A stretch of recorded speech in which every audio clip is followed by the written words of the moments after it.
What's good, everyone? Okay. It's your boy Sifu G, the Esoteric Warrior. Hope everyone's doing good this evening. As you know, the Tao Kung Fu podcast, it's a series where I get to invite and interview some of the best martial artists, friends in the martial arts of all disciplines. And tonight I've got a very special guest, a Kung Fu brother of Shaolin Yokelman, the Barefoot Doctor, the mystical spiritual warrior himself, Sifu Jen Sam. How you doing, brother? Yo, Gaz, how are you? It's Good, good mate. to Hey, talk to you. I like your beanie, bro. Yeah, it's been made by one of my great friends and Sifus, and everyone at work just loves it. They love this, warrior mind, warrior body, Buddha mind is such a great catchy name. So I wear this to keep my head warm, but I also love Yeah, it's a the catchphrase. statement. It's about Yep, being I the love it. warrior and the Buddhist mind. All right, Yeah, I love it. so you know what this is all about. I get to ask you questions about your journey. I'm the host, Sifu Gary. So I'm going to hit you with the first question, mate. Tell us about your Yep. martial arts background, how you got into it, at what age, and so forth. Yeah. Well, I I've got a very, very long story, but I make it quite short because that's why I wrote the actual book, The Life of the Barefoot Doctor, which I'm going to be giving out to people for free once they become members and so forth. And what it is that it started when I was about 6 years old. And of course, I used to go to summer camp. And then, of course, I loved the Taekwondo. So I just went kicking crazy. And my dad was sort of pretty impressed. And I just loved it, and I was a natural in martial arts. So and then to speed things up, that by the time I was about 13 years old, and I got to see Bruce Lee and Enter the Dragon, that was Yeah, it. yeah. I just said that's it. I want to do kung fu, even though I think Bruce Lee probably did it for everyone, got everyone correct. into the Chinese martial arts, even me as a kid. Correct. I think, yeah, I mean, everyone knows he's legendary. So, and because I was so much enthralled into the Chinese and the martial arts, and you knew that ever since, we were together, of course, living together. It was very interesting because I really, I really, really was so enthralled in becoming a warrior, a fighter, that I would imitate everything. And I put all these photos all up on my wall. My whole walls were covered with his photos. I would imitate everything he did. And Yeah. then, of course, we started in Australia, we started looking for Kung Fu masters. So I started traveling in Melbourne because I come from Melbourne originally, and I found William Chung. And straight away, I went to train with William Chung. I trained with a lot of Kung Fu masters that even knew Bruce Lee in those days. And then, of course, I eventually ended up going into the Zendu Kai, and the Re Taekwondo. Getting my black belts in those arts were really simple, actually. And I was very young. I was about 12 years old, and I was already teaching. So my mother said to me, "You're the youngest teacher I've ever met at 12 years old, teaching other kids." So as one of the youngest, kids probably teaching and doing everything, it wasn't until I started to get into the Kung Fu from Bruce Lee, which was the white crane style, the Bahok white Okay. crane style. Okay. And this master had such a big belly, had the drum belly. So I'd punch it, kick it. I can't do anything. And this guy was so short, and he was really good. So I got into all the kung fu stuff, and then of course I had to leave Melbourne. I left home when I was young. I was involved in gangs and fighting, so it became pretty heavy with police and drugs and Yeah. rock and roll and everything in the 70s, Sex, right? drugs, and rock and roll. Oh yeah, And kung it was fu. pretty heavy. Oh, look, I was using my kung fu to fight in gangs. I got the nunchuckers out. I used to use knives. I've got knife injuries, from Yeah. gang fights, gang wars. I mean, everyone loved Bruce Lee. Everyone, right? And then I was into the David Bowie, and I was into all the usual AC/DC, all the Australian stuff. So by the time I was 15, I had to leave the state. because I was already wanted. The police were already hunting me down all the time. I was causing my mother so much strife. So I said to myself, I'm going to leave home. And so I did. I got a suitcase with $5. I didn't even finish. I just finished grade 6 and I decided I'm going. And so I hitchhiked all the way to King's Cross and I went and became I went and became a doorman, a sitter in the I, strip clubs and the bars. I remember that even your brother was a bouncer at Yep, the Pink Pussycat. We used to go there and yep, know. yep. And it's in all my books. You'll see it in my book when you read about my life story. And man, I can't believe that I was still a small man. I was only like 5 foot 5'10", 5'11" at that time. Yeah, Even smaller because I was only 15 or 16, and I was still, I was I was dealing and I was working with people. Of course, I was selling drugs. Of course, I was into all the bad stuff. yeah. But I was also using my martial arts to protect myself. And So I think all that negative past has made you into a different person, and you got yeah, out of that to better yourself. Um, correct. and then you got up to I remember you started Yolkaman around 1982 or something with Learn Yeah, Chung. yeah.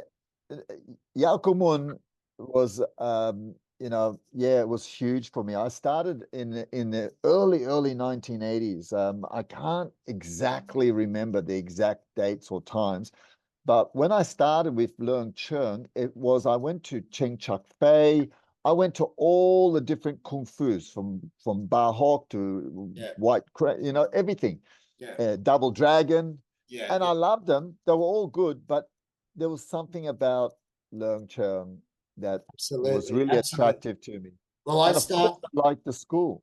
yeah, You because know, when I started after probably I started in '86 with Learn Churn, and I used to jig school and go for, in Chinatown with a good friend of mine, that's Robert, right. and and Yeah, we used to go to. I went up to Learn Churn school in Yolkamon, and there was no one there but him, and yeah, he never spoke English, and I said. yeah, And I was just in awe because of the shrine, the sun toy, all the yes, pictures, the yeah. floor, the wooden dummies, the It lion it heads. it was a very homely place. It's like a home away from It home. was like a little temple. Yep. That's the way I liked it. I didn't like it like to be a kung fu and training and there's no energy there. It had energy. That's what And I the loved and, about it. and of course the smell of Tita medicine was Oh always, yeah. you know, Oh yeah. you Oh know. yeah. And I've seen Oh I, yeah. I remember when I was there training when I first started, and a lady got hit by a fucking bus and her whole knee was out. And I think some of the sittings brought her upstairs, and Sifu just fucking put it back in, some tit dar on it, get out. Yeah. And Yep. he Yep. was amazing, wasn't he? Yeah. I mean, uh, I was only 15 when I was starting to train with him after all the white crane and after all the taekwondo and all the stuff I did. And it was just funny because he loved my kicks because I was a black belt in taekwondo and everything. So he said to me, "Okay, I'm gonna give you Derek, his most The vicious bull, killer, yeah. right?" And he said to me, "I'm going to give you this guy, and I want you, Derek and Adrian, I want you to try and kick him." And man, did I have sore feet. Yeah. They smashed my shins, they smashed my legs, and I'm going, I'm not going to kick these guys again. But Leung Cheng said that if you find an opening and if you hit them, you're going to win. And I never forget how many times because Leung Cheng's classes were pretty tough. And at the end of the class, we would always, we would have sparring and it was Always fun. full contact. It was full contact. There was no games played. And you had to get into what I call the fighting and the techniques. And I was such a basic beginner. So I said, fuck it, I'm going to use my legs. And boy, did I win. Not against Adrian. Adrian was always really smart, but Yeah. Derek, he kept himself open under the ribs, and when I got him, I broke his ribs. And when Oh, that happened, everyone said, Sam is the kicker in Yao Kun. That's it. And I loved it because remember the what's his name? The big guy, the Brazilian, the Eddie, boxer. Yeah. Eddie. Well, Eddie was also scared of my kicks. And whenever I used to sweep him, I used to throw him down. And Eddie would go, I'm not fighting with you. Yeah, I remember sparring Eddie at when you had when you're teaching at the Yeah, Tao Bless school. He used yeah, to come yeah, up yeah, with yeah, Cyrus and all that, and I yeah, used to yeah, spar those boys too. Um, yeah, Another thing I remember when we're training down there is yeah, before you guys used to, because I only just started and I wasn't allowed to fight, even though I won Hapkido gold medal. yeah, Um, I was only new there, so Sifu would never let me fight in a competition until my levels were up. And yeah. remember, we used to run Okay. from the Mulgun in Chinatown over the Harbour Bridge and all the way back to the Mulgun as a I've warm got up. to, yeah, yeah. I got to get this dog out of here. All right. So, Anyway, we're going to come up to a break now, yep. and we'll be back after you kick the dog up the Okay, man. Yeah, I got to kick it out. It's just just hammer barking its head off. fisted. Boom. Okay, bye, mate. I'll All speak in right. a minute. All right, we're back with Sifu Jen Sam on the Tao of Kung Fu podcast. I remember when we are doing Yokomun and or before I started Yokomun, I used to go and watch the Barbecue King tournaments where all you guys fought. That's right. And I used to go, who are these fucking guys knocking people out? They got the golden arrow on the pants and the sash. Yeah. And then I found out it was Yokomun, and then that's how I got started because of the combat. All Yokomun was always fighting in competitions, proving themselves, and that is gold in traditional kung fu. Not many schools these days It that is. spar even, they just do sticky hands or push hands, and but Correct. new systems. Charlie Futt was good as well. They were Yeah. powerful. Um, so with you've always been ripped and strong and fit. We used to call it the Yolkamun body, remember? Yeah, yeah, Body yeah, by Yolkamun. yeah, yeah. so, Body by Yakuman.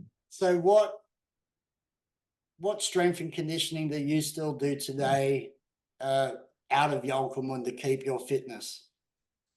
Okay, well, as you know, I'm now going into my 60s. So, I sort of slowed down and I stopped doing the weights. Remember, I used to have weights in all of my schools. Oh, I was doing always bodybuilding. you had some of the most beautiful and biggest schools in Sydney. Yep, Yeah, yep. remember the first one at my Yeah, dad helped build. yeah, yeah, yeah. You and your dad and all of us three were building it beautifully. Beautiful floors. I used to sleep Yeah, there. Remember, I made it my home. I yeah, slept there. I ate there. I love living in martial arts, remember? So I really felt that it was important that, you know, when it comes to keeping yourself fit as you get older, you don't have to do all the stuff that you used to do for tournaments, and you don't have to keep up your championships and your strength and fighting, because really nowadays there's law and you go to jail if you kill someone or if you do some harm, right? yeah, So basically, what I did is I maintained most of my martial arts by doing the forms at least once a week, which is what Leung Chung always told me to do. And if I couldn't do that, I would do the advanced forms only once a week. And then I would do calisthenics and body strength and exercise like push-ups and everything. Because, I was always pretty popular doing the one thumb, one finger push-ups like Bruce Lee. yeah, And I used to do the breaking of the boards. You throw them up and I can snap kick them and break them in half. I used to do all the stuff. I would show everyone how to do it. It's really a lot of it is trick. And then what I found out is that as you get, of course, older, to keep, and I've still got my goddamn, well, my abs and everything, see? yeah, And man. that's because if you maintain your kung fu just doing your forms, you maintain and I've added a lot of new extras, which is calisthenics. I like doing the calisthenics. The Mm. calisthenics to me is like, these guys are superhuman, man. They're, Yeah, they're doing push-ups with no feet, they're just doing it on their hands and they're going handstands and, amazing stuff, which is really what I love doing. And then what I do is I also do the yoga. I also keep my stretching going. And I noticed that as you get older, of course, you got children, your life changes. There's no more this challenge, you don't have a kung fu school, so you don't have to worry about people coming in to challenge you. You can take it a little bit more easier. That's where, of course, I just keep myself fit. Either way, very rarely now I do bodybuilding. I don't find it necessary. yeah, Second of all, you got to pay money for it because I don't have my own gym. And I always love doing weaponry. I love my weapons. yeah. Weaponry, You're yeah. always a champion performer at the weapons for sure. Sure, yeah, seven-time champion, man. I did everything from sticks to scimitars, swords, whips, the whole lot. Actually, that's why Leung Cheng sort of loved me as a demonstrator. He used to say, well, if anyone knows all the forms of Yao Kumun, it's Sam, Sifu Sam. And you're that's how I keep on doing it. yeah, And, because I and I'm remember. going to keep it alive. Because I remember in '92 at Town Hall, I did Subtukun and you did That's the right. nine ring Kwando. That's right. Yeah, Yeah, yeah, correct. yeah. I That would I would really encourage everyone just to keep the tradition alive, and that's what I'm doing. It's so important for me to keep my fitness because when you're a teacher, there's nothing worse than going fat, overweight, and losing your strength, losing your stretching. I always remember what Leung Chung said to me. If you stop training and you don't do anything anymore, what happens is everything comes back to me. yeah. And when I heard that when I was a young boy, I said, no way, I'm not going to train this hard for and lose it all. That's But why you when yeah, but you've been really inspiring, especially for myself growing up and all the Guelo all the you, guilos, yeah, all the Guelos. Like you were the first Yalkamun Guelo teacher. yep, Sifu Learn Chung handed you yep, the title yep, and and like I said, your schools were some of the most beautiful, fully equipped gyms, bags, and everything. And yeah. it was really motivating for everyone. And you end up packing out the schools, you know. I loved it because I started with around about 15 or 20 people in the Jalga, remember with Yeah, Randy Bennett. it was like And me and you, and next minute another one, and yep, it's build, and build. we ended up filling up that school, and then we had to move. We moved to the other place, and then that was too small. So I had to go back with Eric and start to build something big enough. And then I stopped. I had to stop because I was spending all my money on martial arts. Yeah, I didn't save nothing. I yeah, didn't save nothing. I lived, breathed, and died martial arts. And that of is course, that true. that was the peak. That was the peak of Yao Kumun, remember, with Leung Cheng, the schools, the parties, the The line dance. demonstrations, the Yeah. tournaments, the lion dancing. That was the peak of our Yao Kumun era, right? I think once Sifu, when he passed away, Yalkumun also died. Oh, yeah. A big chunk of Yalkumun here, Australia, Yep. felt that, and it was up to me and you, and we're the one with the most students for all the line dance, dragon dancing, even kung fu tournaments. I had students still fighting. It was always the Guilos who would come to bail out at least half of the Chinese because, of course, there was never enough people to do lion dancings or those fighting or tournaments, demonstrations, whatever it was.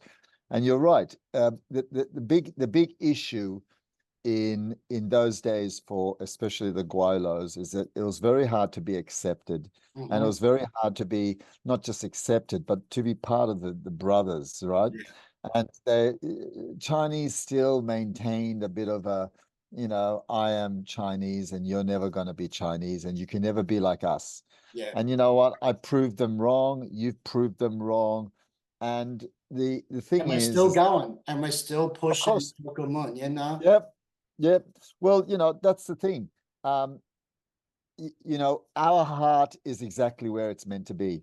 We've dedicated our life, we've dedicated our financial everything in martial arts. Majority, and I would say nearly all of the others didn't invest nothing. No, They just did it, all our and all our Sihings never even opened up a school. correct. Maybe They Ming did with just some private students and James yeah, and that, but it wasn't like a not Mulgunyan. like us. No, no. And I can truly understand. They had families, they had children, they had to pay mortgages. I mean, you and I were lucky. We were single. We didn't have the problem with women and all this other thing. We had money. So okay, we spend money on rental. And at the end of the day, I mean, it was a good time. It's impossible to Yeah. think of doing it now. Oh And that's no. why I agree with you. And I also digress that, is this the end of martial arts? Yaukumun, is this going to be? No, I actually believe there's going to be a new era. It's going to come after, the whole world resets itself. Mm, We are going to be the last of the generation of masters, because see, we have a very big problem, and the big problem is the technology. Everyone now is just following the let's say the technology, right? yeah. So I'm actually going to get into that eventually with the virtual reality, but there's still a lot of problems with all that. And what I'm saying is that it's going to be up to us to keep it alive and to find those who truly want to be martial artists, who truly want to be warriors, who are going to need to be, because the world is definitely getting to be very unsafe and very unsecure. True, And true. no more is money going to be your prime objective, because once we go digital, the only thing that you have is what you've learned, or what no one else can take away from you. You Mm, see, that's the one gift that we have, is that we can't, no one can take away what we've achieved. And I always say to myself, never, ever put yourself down, true, true. Okay. because Yeah. we've done more than so many martial art masters and teachers in all fields of martial arts. And we've studied it, and we've written books, and we've done this and we've done that. And we're still going. We never stop learning. We No, never stop learning. You know that. Kung Fu is part of this. So Exactly. you were one of the first Australians to go and study under the Grandmaster Harquat Jung and Yeah, Harlow Ming for the acupuncture Jum Go. Tell us a little correct. bit about your journey in Hong Kong back in 1990, I think you went. Because Yeah, my Hong Kong trip was also with my students, remember, in the early 1990s. no, but I think you go first because you wanted. Oh, that's right, because you wanted to go into movies as well. Correct. Hong Kong movies. What I tried to do was to try to break into the Hong Kong movie scene. And I would be interviewed for Jackie Chan movies. I was kicking and flying around everywhere, doing everything for Yao Kumun, trying to get into the movies in Hong Kong. I never could make it. All I got was B grade, commercials, television series, always the bad guy, Yeah. always the Guaylo being killed. And I didn't worry about it, because even some of the toughest and some of the best around the world, like Van Damme and so on at that time, they couldn't get into the Hong Kong market. No one can, because it's for Hong Kong. Yeah, it's such It's for them. it's a cutthroat industry for sure. They won't allow a Guaylo to take over Hong Kong, because they just want Chinese. That is quite common, because it's a pride of the Chinese. But So I true. let that go. And that's where I realized, and I said to myself, 1 minute, I can create and I can control everything I want to. I'm here now in Hong Kong. I don't have a wife. I don't have children. I don't have anything I need to worry about but to learn, study from the masters. So I'll give you just some quick stories, because I got thousands of them, and just quickly because Yeah. of time. When I first met with Hagwat Jung by myself, and I told him that I've come here to learn, Hargot Jung was not the first man that I was picked to go and train with, because Leung Chung, remember, really didn't like, and they didn't like each other, and they They were had a bit of a, they competition. had a fallout. Yep, they had a very big fallout. They didn't like each other at all, and I was in the middle of it. So what happened was he sent me to one of his friends who's also a Sifu. He's like him. He knows the amount of levels like Leung Chung, and he does some weapons, and he's also an acupuncturist, and he's a herbalist. So I went to him, but he didn't want to teach, and he couldn't teach a foreigner because his English was terrible, like Hargut Jung. All of them had no English, and he basically, he just pawned me off. He didn't want a Guaylo, and it was Leung Chung's very good friend who's a Oh, Sifu. So I felt, oh man, I've come all the way here. I've given up my jobs. I've given up everything. I've let go of everything in Australia to come here to live in Hong Kong and to learn how to be a Sifu, right? Because I said to Leung Chung that if I cannot learn everything, which Leung Chung didn't have everything, remember? yeah, it didn't If I have the, can't learn everything, and if you can't teach it to me, then I will go to Hong Kong and I will learn from the great masters. So what happened is I said to Leung Chung, look, he doesn't want to teach me. So James said to him, and he said, okay, look, try and go to Hargut Chung and see if he'll accept you. So I did, begging to Hargut Chung, and he was shocked because he wanted to see how good my Ling Jiao Ling Q was, yeah, you yeah, know, it was you big on know, oh, mate, he was big on all the 18, push head, everything. He was big on it. And he wanted to see what Leung Chung was teaching and if I would be qualified. So he said to me, oh, show me, what you could do and that. all this kind of stuff, right? And with, I ended up with absolutely, you know, enthralled that he accepted me, and he paid me to do line dancing. He paid me to help him to do the bone setting and all the things I was doing because I was also treating him. Mm. Most people don't know it, but Because what he was teaching, he had a bad back or something, didn't he? I remember. he had a bad back, he had high blood pressure, he had a lot of problems, and he got me to make his medicine. He got me to massage him. He got me to do the dita for his body. And I just kept quiet because, he was always the great master, right? Mhm. And, you know, I have so much respect that I was so lucky that I got to live, breathe, and eat for years because I wouldn't leave until I knew everything they knew and what they had to learn. And I even went and sat in the school where I was learning from them when they were sitting, and I was at the desk looking at their photos on the Yeah, wall. Can you imagine yeah, that they were there exactly where I was, 10 years, 20 years ago? So I felt like I've sacrificed everything, money. I was making a lot of money, remember, as a projectionist. yeah, yeah. I sacrificed everything just to learn, and it paid off. Why? Is because it became my whole life. It's And just the, it was, the memories as well. Like you can't buy that, And when we went over there for to do the book and video, and we did a yep, whole remember? about 3 hours of Tita basics, and we filmed all that with the Grandmaster.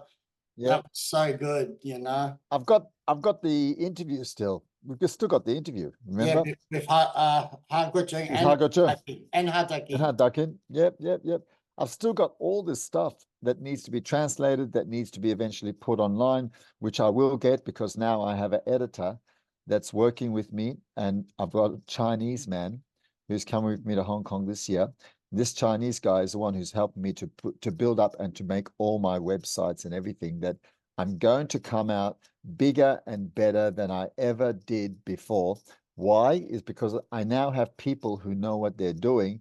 And also, there's a big problem when you got someone like me or someone like yourself, and that is you have multiple talents. And it's very difficult to sell that to the public because most people think that you're just this or you're just that.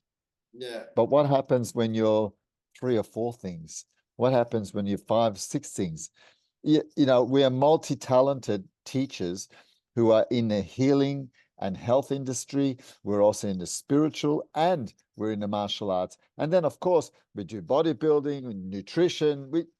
You know, it's just that what's really good about us is that we are the sages, we are the warriors, we are the future of this kind of martial arts and warrior mind, you Yeah. know, and Buddha mind. Yeah. Why? Is because the world needs more men like us. Because see, we are not here to uplift ourselves and say, hey, look, I'm fucking the best. You know, here, I'm Bruce Lee. No, no, no. We don't do that. We're What we're just trying to doing is pass on an art we are completely passing the on best we an can. art, exactly, a tradition. That's why I said to myself, okay, I I need to do something drastically because I had all these schools, I have all this equipment, I've got everything. What am I going to do? Just stop? No, no, it's impossible. So I've finally worked out. It's taken me 40 years, but I finally worked out how I can sell myself. And when I say sell myself, I'm not doing it because I want to make money. Mm. I'm actually doing it because I want to keep the tradition and the art of the warrior alive. And by Speaking, doing that, yeah, yeah, sorry to cut you off, keep going. yeah. So by actually keeping the warrior art and everything alive, especially the Shaolin Yao Kumun, we have great benefits. And what are they? Well, of course, I can go to Hong Kong anytime I want. I can get whatever formulas, I can get them to make them for me. I can do all the formulas, the dita jiao. Everything you want has those privileges because we've earned it, right? Absolutely. What's really good is that now we do not have to ask permission because we are now it. We are in the stage of what they call the master stage, right? You Yeah. know, I still think I'm Senior, still we're young. the seniors. Yeah, we're the senior teachers. You know, I don't see myself as a master, grandmaster until I'm 75. So I've still got 15 more years.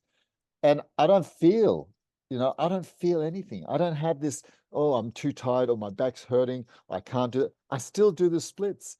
I still do everything that I want to do because I want to always be the example, not only to my children, but to the future. Because see, there is always someone out there and they're looking.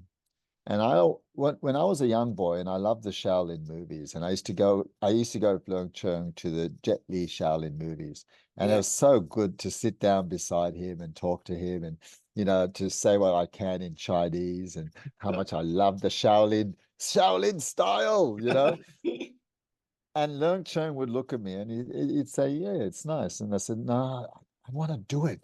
I want to actually do it." And he thought I was joking, Yeah. but it is. That's why, I just don't think they're ready for Guelos that were committed. And oh yeah, you and the committed that we had outshone the seniors of Yolkul Moon because correct. more energy, more time, more respect, Did and you the love. see, correct, when you and I were there, did you ever see any of them dedicate themselves hours every day? Did you see any of them live, breathe, and eat it? It wasn't because see, they considered themselves that Chinese is just normal. This is what we do, and then anyway, we're going to get married, have children, have a house and mortgage, and then we're going to get out of it, Yeah. right? And so you and I, maybe a few others, um, were always, I considered as we are going to be the future. We are always going to be the future because we don't stop and we don't give up. And that's it. And that's why I dedicated my life. And by the time I got to 50, I realized Australia has a big problem. How are we going to keep this art alive when it's so expensive just to rent? Well, And then, you've also got James now as head of the Yolkul Moon. yep, Ming's now gone, right? He's quit. yep, He does want yep. to be part of it. He may have. Actually, James, James actually has tried a few times to communicate with me. He's Mm. actually tried a few times to communicate with, and I've actually spoken to him, I think, twice with him and his wife.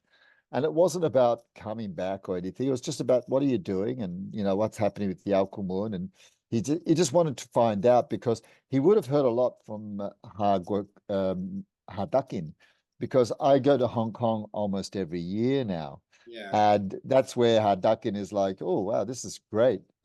They call me the pioneer of the Philippines I love because Hadakin is a yeah, really nice man. I have much respect for him. yep, We learnt the spear versus the three section together in his Mulgwin as that's right. well. Um, It's we, one of my favorite forms, even though I can't do it with anyone except for you, you bastard.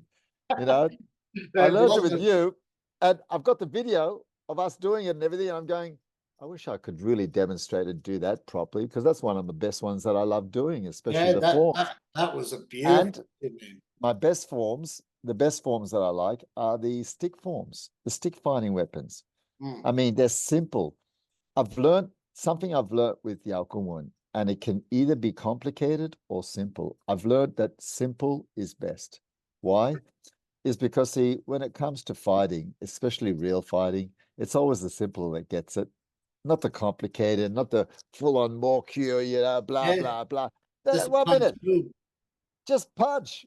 Because, Yeah, see, how many times when I was in the nightclub or whatever, how many times did I have the opportunity to even get the second technique in? I couldn't, because as soon as you hit them with the forearm, bang, game over. Are you yeah. going, what? Just that? Just That's all it took? drop him with a sip kill. What the hell? Yeah. I said, what the hell? I didn't know I was that strong. But you don't until you actually have to use it in combat. So I've got a lot of stories I could tell you, but we'll get into that in the future. And of course, people can read my book about how I was in jail, for almost 3 years. And I fought for my life, man.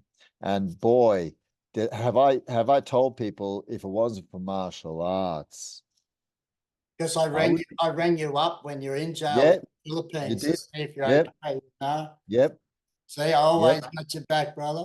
Oh God, yeah. I never forget you rang me up and you said, "Hey man, don't let him touch you. Smash him with a phoenix fist." Fucking love. But Oh mate, getting back they to yeah. your nutrition, you're also a vegetarian, right? Well, to tell you the truth, You always ate clean. yes, yes. Look, I tell people, because I used to be a monk, right? So I tell people I try not to make food a religion. Now, if you truly want to be spiritual, and if you truly want to connect with the divine or the divinity within you, then you should stick to an alkaline, vegetarian, clean diet.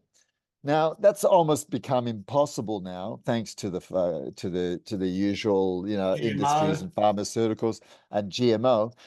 Everyone doesn't realize that now, since I've been in the healthcare industry, because as a practicing traditional Chinese medical doctor, and as a nutritional therapist, and as, of course, doing everything from essential oils to Chinese herbal medicine to acupuncture and massage and bone setting, I have learned over 40 years of actual door to door, house to house, being a new modern day barefoot doctor, which I'm sort of revamping and bringing it back into the fold, that we have to understand something very, very important about our food, about our health, and about diet. And that is, it's very simple, because the powers to be poison our food, poison our water, and poison our air, and they also poison our mind. And when I say poison, they put in almost 99% of everything chemicals, synthetics, poisons, and GMO. Oh, and they spray the fucking air with chemtrails every And day. then they're spraying the air with chemtrails. And then look at it this way. They're doing the most insane things like trying to block out the sun. So you block out the sun, we all die, and there's no more food, and everything dies. So the insanity the insanity of this global climate change and all these people from Bill Gates to Schwab. They're all evil. This, well, these are people that the world is going to need warriors. Because why? Is because it's going to be the masses that take everyone down. Why?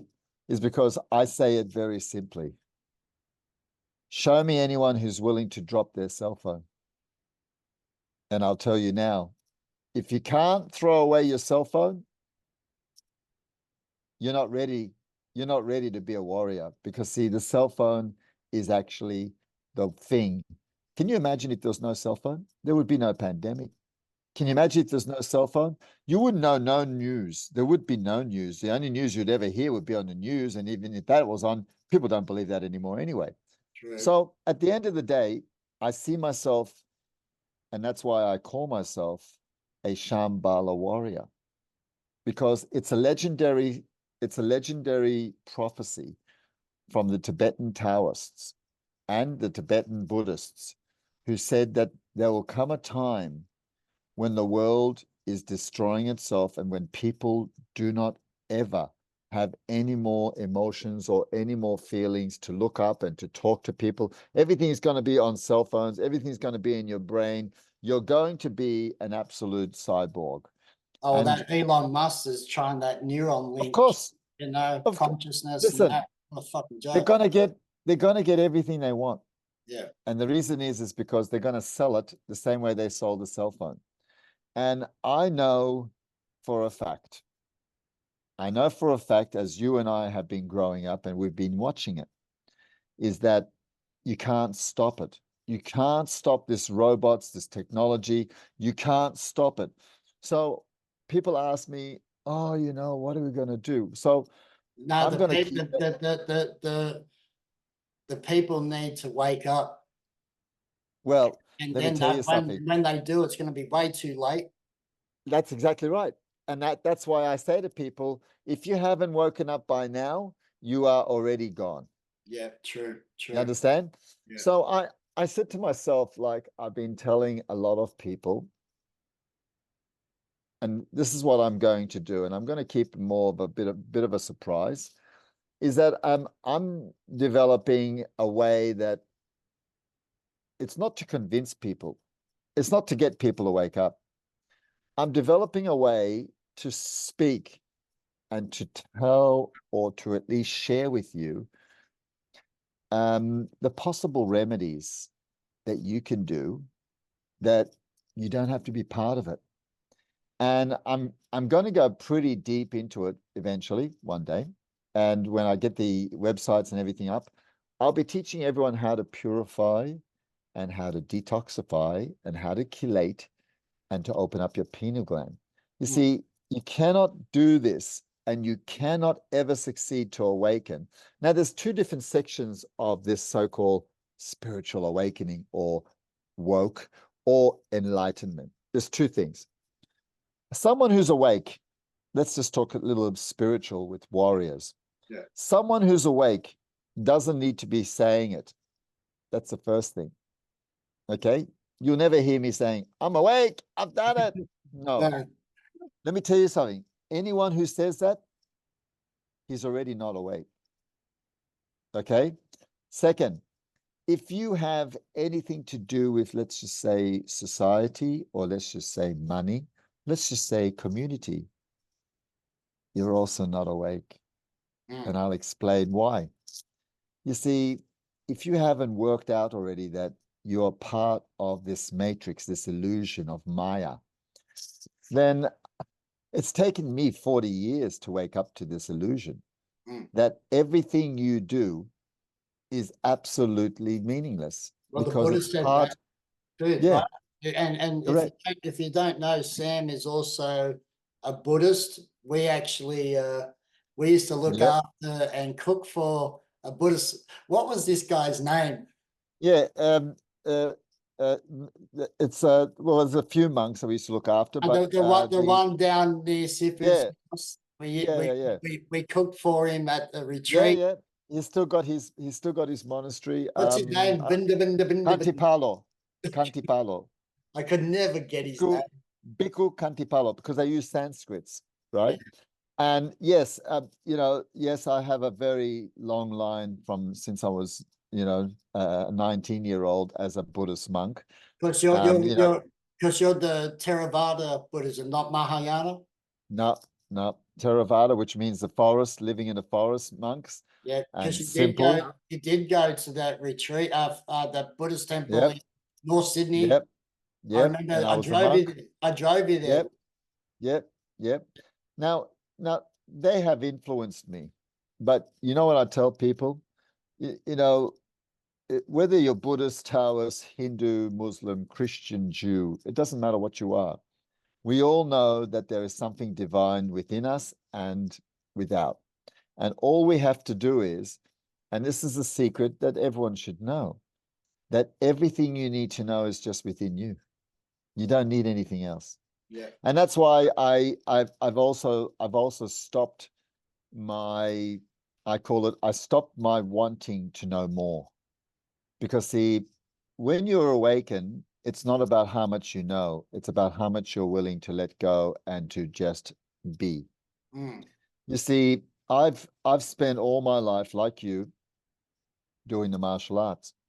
Now, my goal is not to win championships. My goal is not to be the best fighter. My goal is not to impress people. And my goal is to just lose my ego and just to be a good teacher, to just keep the arts alive. Yeah. So you could pass it through. So when you get to that stage and you humble yourself, it's wonderful because see, that's when you are truly awakening to your true self, to who you are. What's your Mm. purpose? Why are you here? Why are you here, Gary? Why am I here? We are here to try and pass something on, and that is the legacy of Leung Chang, the legacy of our teachers. Because see, as long as we keep training and doing what we do, we're keeping him alive. And that's why, the same with the medicine, the same with the food, the same with everything that I'm trying to teach is that I'm passing it on to my children, I'm passing it on to people. And I always believe that this knowledge is not ours, it is divine and it's meant to be given because knowledge and health, wisdom, spirituality, it's our right to know it, not to keep it, not to keep it a secret. It's our right to know it and to give it. Now, when you do give it, there's a bit of problem with that, as you and I know, because people just like to abuse it and just take whatever they can. They couldn't care less about where's the respect, right? So I realized that it's all going to die. It's all going to die. Oh, we're all going 90, to die anyway. yeah, that's for sure. 99% of most teachers, most martial arts are going to be dead. Why? And that is because if the system gets its way, how are you going to learn it when you won't even leave your house? Mm. And that's going to happen. That's why they're poisoning the air. That's why they're poisoning the water. That's why they want you to sit inside the house, send from Amazon whatever you need, and send for your food and live on the virtual reality and have a good life. Oh, And that's, there's too much other shit going on in the world for people to be like us, to be addicted to the kung fu. We're about to have a break in a minute, yep, so yep, we'll chat in just a moment, Sam. We'll have a break. We're yep, about to run out of time, and we'll be back sure. for this break. Welcome back, everyone, to the Tao of Kung Fu podcast with Sifu Gary and Sifu Jen Sam. Welcome back, brother. Little break Yeah, in between. You're in Australia at the moment because of working to go back to the Philippines where you reside with your family. You correct. mentioned that you have a retreat building at the moment called the Shambhala. Can you tell us a Yeah. little about that?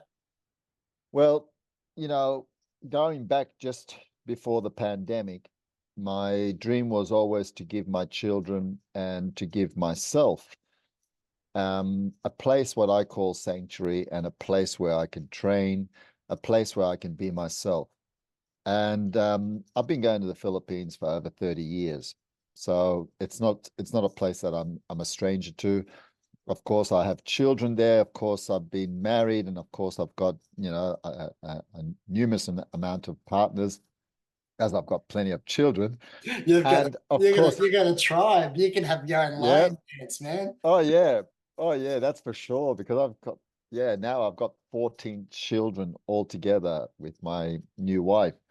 So yeah, I've always dreamed of building my own temple, or let's just call it, I've been looking for my own tribe. So I said to myself, is it not possible that we are the creators? So whatever we want, we can really create. And the one thing wonderful about the Philippines is that not only are they still way behind and they're not so much into the technology, they're not so much into all this kind of stuff. They they're more still into friendship, students teaching, learning, all this kind of thing, and they're into the old values. So I said to myself, what's the best gift I can give to my children? And that was freedom. That's the only thing I can think of. You know, the Mel Gibson Braveheart, Mm, freedom. So I said to myself, when the pandemic hit, I said to myself, as soon as I get a chance to go back, it's time for me to find that place where I can call freedom and I can call home, mm, and where I can build a temple, or let's just call it, I call it the Museum of Yao Kungmun and, Shaolin Temple, and just basically the museum for, Yao Kungmun itself. I So I remember thought, when we visit there, and I remember you got the foundation for the International Shaolin Yolgumwen Federation or something at the yeah, time, and so yeah, it's been a part of Sifu Sam's dream for a long time, and yep, I really hope that really fucking kicks off because I'll be over there. My brother is married to a Filipino, and uh, he's got two houses, for one for him and the family. And he said, amazing. once my parents pass on, because I'm going to be looking after mum and dad soon, and once they pass, he said, move over there with him. That's And it. also, one of the brother-in-laws just bought a gym and asked me to teach there. Wow. So I'll be over there with you soon, brother. Oh, it'll be cool. What I love about the martial artists in the Philippines, they're still old-fashioned, they're still traditional. They really love to combat, and they do their arnis, they do their knife fighting. They love real fighting. And that's what I like about Filipinos. The Filipino martial arts and the Filipino ikrisma and the arnis, the kali, whatever you're using in the martial arts of the Philippines, I've combined them into my art as well. I even teach military. I teach a lot of people different things. I combine everything that I want to combine because it's so hard to find someone who really wants to become a teacher like we are. It really is. Because And Dan, because only Dan, those, sorry, what's mate. that, Dad? Yeah, Yeah, go ahead. Dan was teaching. He is. Yeah, he is. He is. He's only up to fourth level or fifth level. Yeah. So, he's still very small, but he teaches the Arnis, he does the Alkumun. And yes, I mean, he's trying to do his best. It's very difficult when you don't have the resources. And of course, he went through a heart attack. Yes, So yeah, I yeah. was there to I hope fix him you're up. okay, brother. Dan, Yeah. he actually he he He started, he hosted us and looked after us when we were there. So I have a lot of respect, correct. for Dan, and his Filipino stick and sword knife is Yeah, yeah. it's He's a top he's a notch. black he's a black belt in his own right in I think karate it is. Yeah, yeah, he was So very good. yeah, yeah. So my whole idea was to build a place where I don't have money. So I'm doing it from scratch, and I'm building it from coconut and from what they call coconut lumber and also bamboo. And Mm, the reason for that is because I found out that the best solution to the problems that everyone has is to just get rid of it. So get rid of the Wi-Fi, get rid of all the internet, get rid of the cell phones. Then you have no more problem. You have mm, no more surveillance. You have no more problem. Now, everyone will say to me, oh, but that's too radical. You know, you can't exist. You can't live today without that. Yes, they're right. But that's not what it's like in the mountains. And that's not what it's like living a real life, because we know what it's like when there were no cell phones. And we didn't think that you got no life if you don't have a cell phone. Oh, we We had just a picked better up the life. phone. We had a better life. We had a great life. We went out. We Yeah. enjoyed each other. You Yeah. had company. You'd sit down at a table and you'd talk. You won't be like this on a fucking cell Yeah. phone. You'd So drive and meet each other and get a correct. train or a bus all the time, you know? I'm I'm very much now in a survival preparation because see, you know, it makes me laugh, right? People say, oh, you know, you can't live without money or you can't do anything without money. They're right Mm. if you're in society. But this is where I digress. I'm going to show that even someone who's got no money can learn to live on the land and you don't need it. And why? It's because see, you're going to not have money anyway. It's going to be digital in the nowhere land. It's going to have an expiry on it, and you're going to still work just to pay your bills, and you're just going to be a slave to the system. Yeah. That's the end of it. Your whole life. Your whole life is nothing but paying for nothing. It's shit. And I said, It's shit. It's absolute shit fight, you know? yeah, well, it's only going to get worse. It's never going to get better. And they want that. And if they want that, you can't stop it because Mm. what they want, they get. They Because always do. you just grow all your own food. I mean, it's not that hard, you That's know? it. There's one thing I've learned living for 5 years in the mountains and building this community, or what I call the Shambhala Village Project, is where it's going to be a boot camp for Yao Gungwen. It's going to be a boot camp for military. It's going to be a boot camp for exercise, yoga, meditation. It's also, I'm building a university of life where I'm teaching the medicine and I'm teaching all the arts, and I'm asking all the helots, the shamans, I'm asking all the people all over the world to come and to host themselves, because I believe in a community of freedom and everyone can be who they want to be. They can dress how they want to dress. There is no discrimination of religious, race, sexuality, or age. Mm. Everything is there and it's free the way God intended it. Everything is meant to be free the way God intended. And I tell people, where in the world do you have a forest where you already have all the food you need? Coconuts, bananas, jackfruits, pineapples, papaya. Everything is there. Only someone like our divine God, Krishna, Buddha, whatever you want to call them, only a tropical country can give you a forest where you can survive and you don't need to eat the fucking food that they've trained everyone like dogs to eat. You see, we've been trained.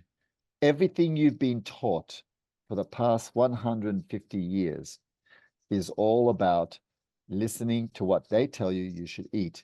It's actually all a lie. There is no pizzas. There is no hamburgers. There is no chips. There is no all this goddamn fast food. It never existed. It's actually not food.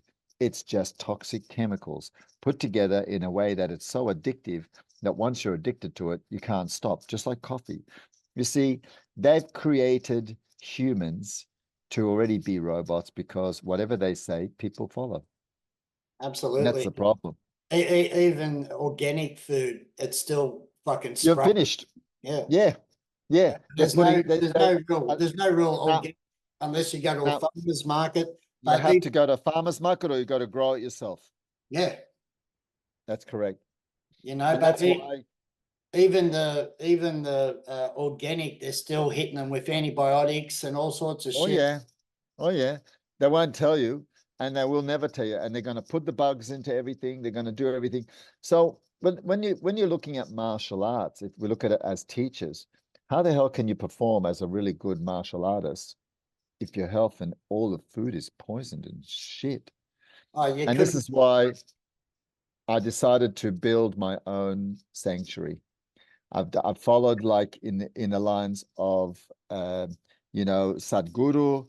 I followed in the lines of what's that other guy, the Taoist guy in Thailand now, you know, the Uh, guy who does all Van Chia. Mantak Chia, very smart. They Yeah. build their own communities, their own place. You see, I'm looking for people like yourself. I'm looking for teachers. I'm looking for anyone, even if you only teach English. Why? Is because we're going to build a new earth, a new humanity. Because see, everything that happened in the past when it came to money, possessions, ownership, the illusion of ownership, that's all it is. It's an illusion that you own something, but you really own nothing. Oh, Because when you die, your body doesn't even go with you. So it's all meaningless. When you get to these levels, that's what we call awakening. But you're not enlightened. You're just awakening to a truth, a reality that you are the one that creates it. You create the reality you want. I wanted to create a reality of freedom for my children, and I wanted to be with a beautiful, a beautiful woman and to be happy ever after, which is what everyone wants, right?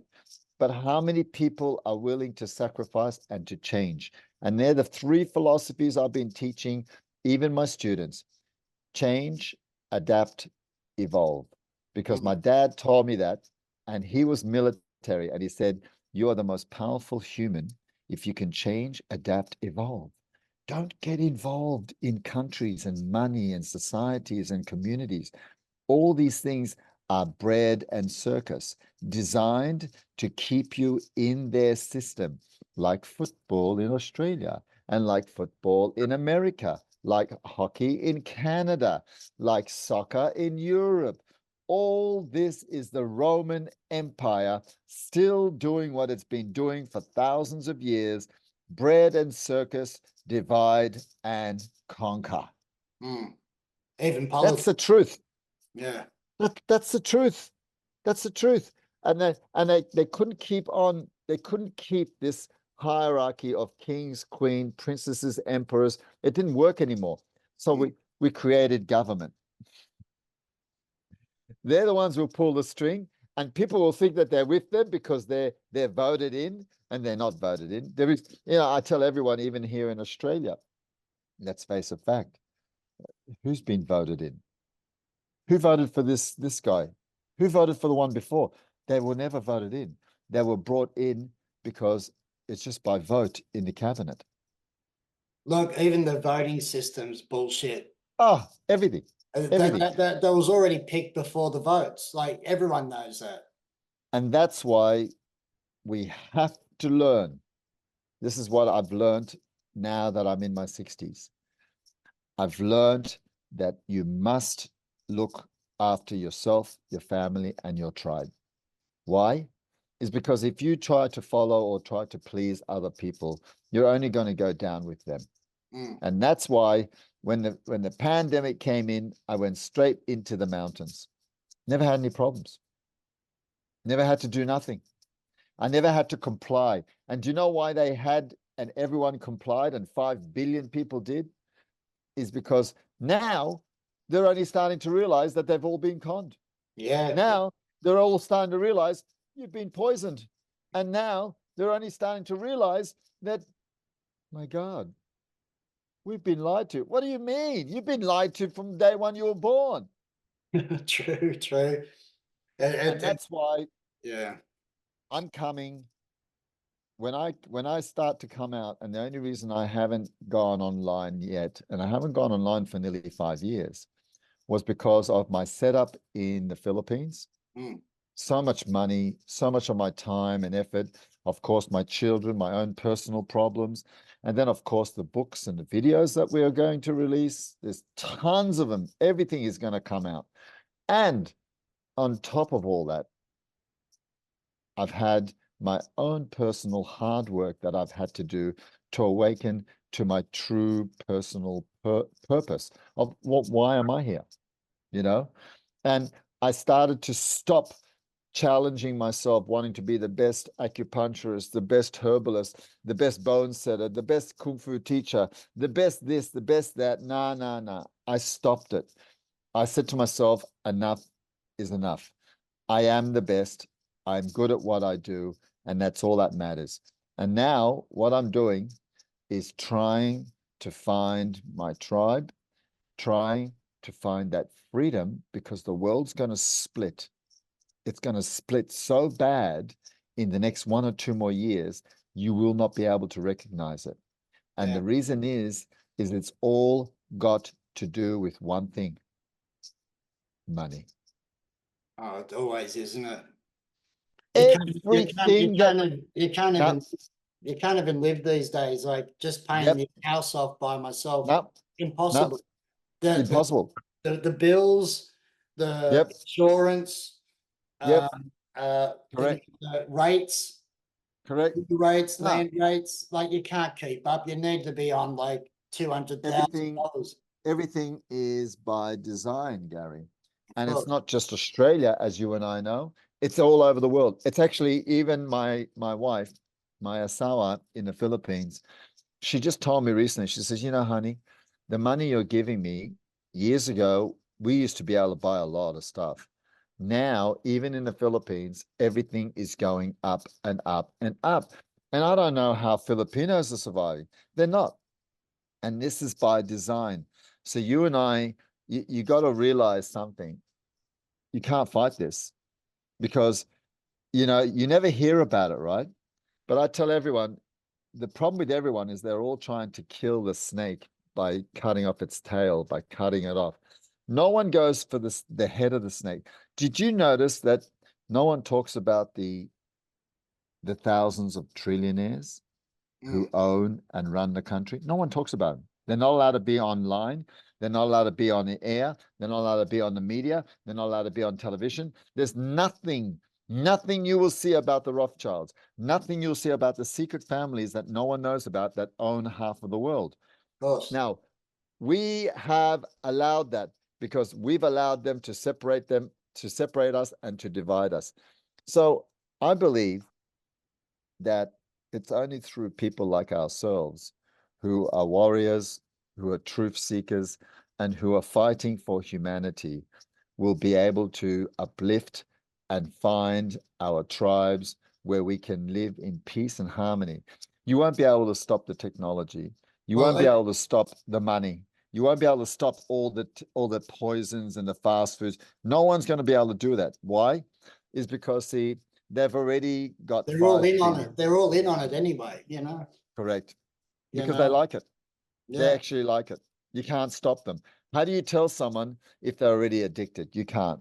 So I tell everyone, if you can't, if you can't seem to get away, but you're trying to get out of the matrix, you must find your tribe. You will not survive by yourself. I don't care who you are. No one will survive by themselves unless you have your tribe. And that's why I'm looking for martial artists, especially. I'm looking for warriors. I'm looking for teachers. I'm looking for smart people, people who know you don't need money to have what you need. And especially now we have the technology of free energy. You don't. And that's why I'm working on every single front to finally build a Shaolin temple in the Philippines for Yao Kunwen. Yeah. And it can be done. Everything can be done. It's just a matter of right time, right place. And Well, all I'm doing is just even doing what I have to. even now, like they've pushed up retirement age to 67 to 68. Like I know. you're half fucking dead, man, before you even get to enjoy life. That's what they want. And that's what makes me laugh the most. I love this photo that I saw on Facebook. And you've got this old lady in a very nice sports car, but she's so old and so gray. And she's going, I waited all my life to enjoy to drive this car. And when you look at it, you start to realize why you need to start living your life now. You're not dead. You're not disabled in bed. You're not mentally disabled. You're healthy. You still can have a wife or a woman. I laugh at people who they're living in their $1 million mansions, or they're living with all their money and their cars. They've got everything they need, but they just don't have a company, or they don't have a wife, or they don't have children, or whatever they don't have. There's always something they don't have. And guess what? They're miserable. They're complaining. And do you know what I tell them? Never complain. You want to know who can complain?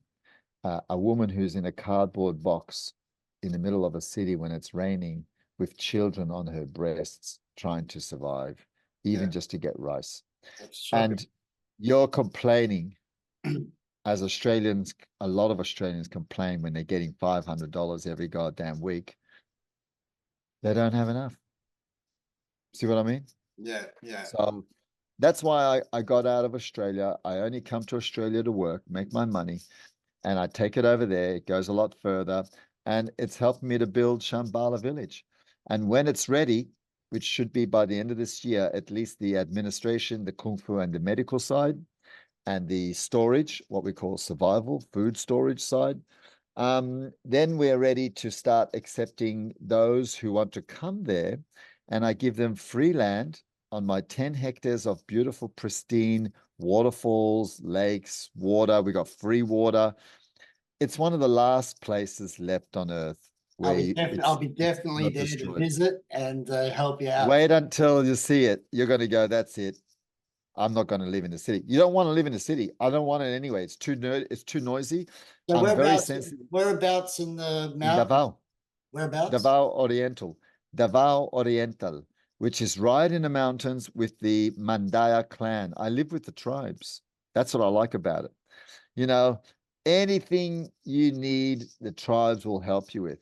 And they still live like they lived 100 years ago. I love it, other than a few things that they like. And, everything they eat, everything they do, even with their coconut wine, it's all organic. It's all natural, no hangovers. It's not like, grape wine like they make in Europe. They don't make it like that anymore. But imagine if you had the original grape wine fermented, Mm. it would knock you out. It would be real with the seeds. Nowadays, you notice they're taking seeds out of everything. Oh So yeah. you can't grow. Even if No you more growing. even if you grow them, they're shit. They're dead. Yeah. Yep, because the soils are depleted anyway. That's why you're right when you said even the organics is useless because if the soil is depleted, it's useless. There's no taste to it either. This is where I think you and I understand that when we have children and when we have good friends, it's great that someone, because even my best friends here, like Darren and Paulie, these are my best friends I've had for like 50, 40 years, 20 years since school. They've always said, it's really cool that there's someone who's got a backup out there that if I've just had it with the world, I can just pack up my bags and go. Yeah. Yeah, that's what I'm going to be doing. By next year, I'll already be inviting teachers and people who want to join me.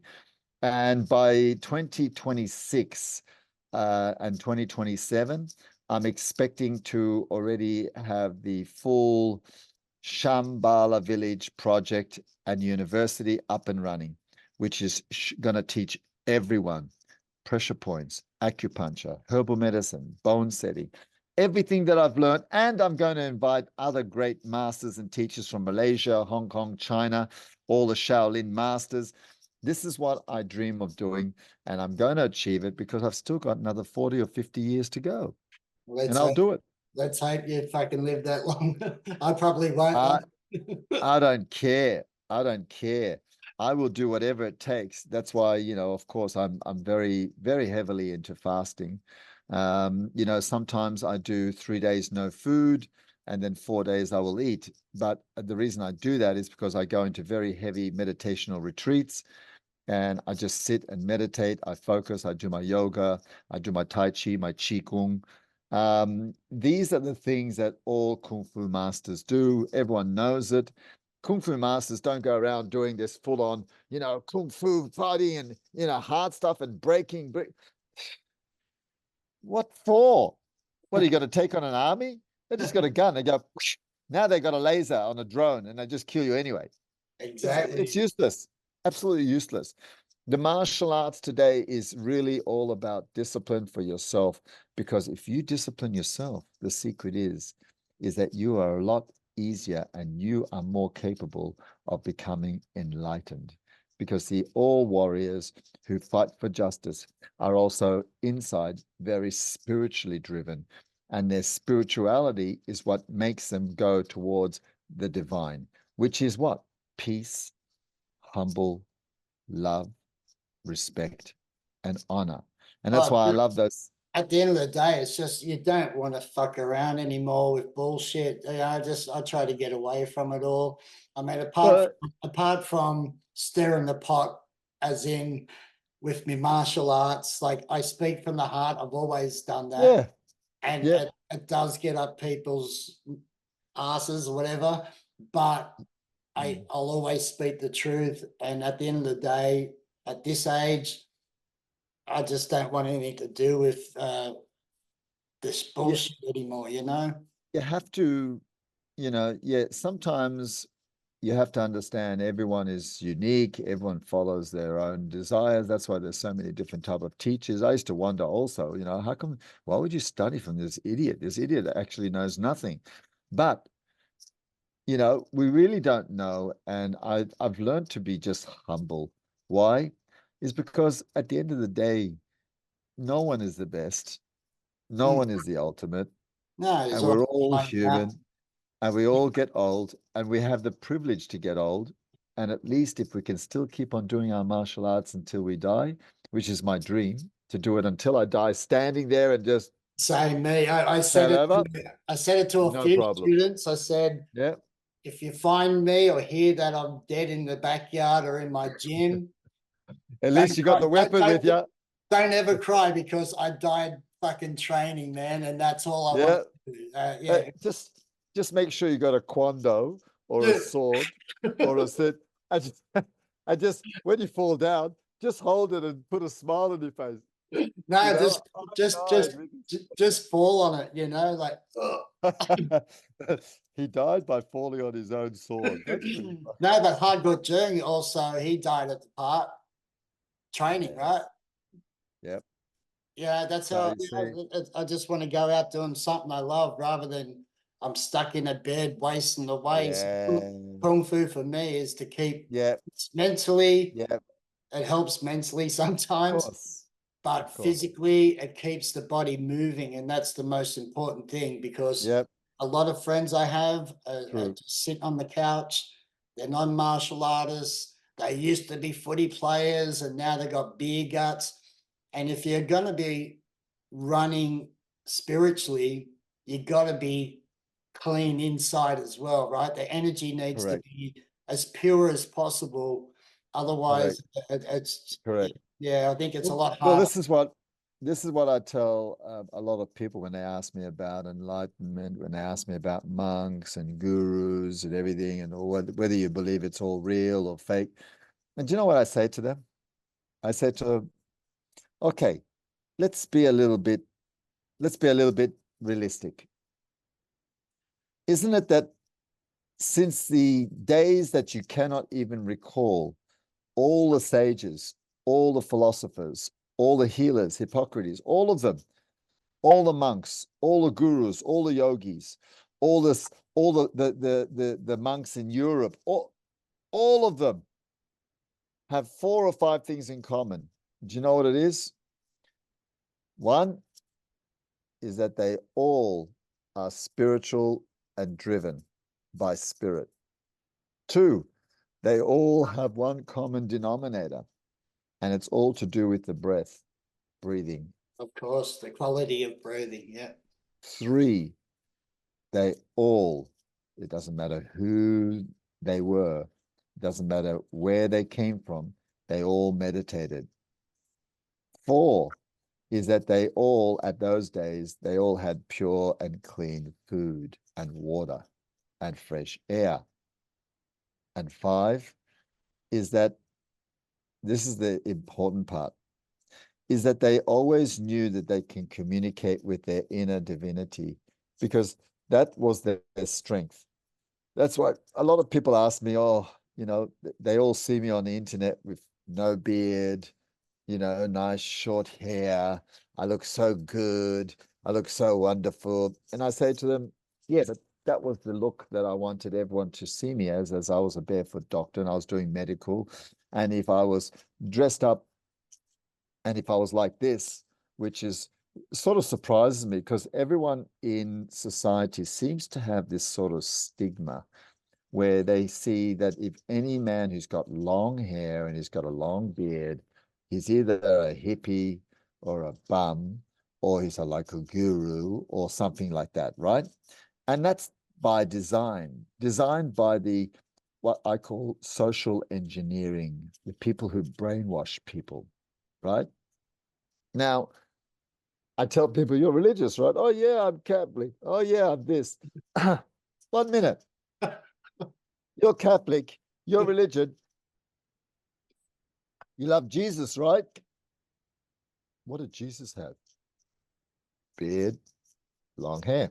Yeah, they That's all, why it was really funny because when I went to the Philippines because they in the couldn't afford a fucking barber. The bum, Jesus, the bum couldn't afford fucking getting shaved. That's it. And it was so funny when I went to the Philippines, right?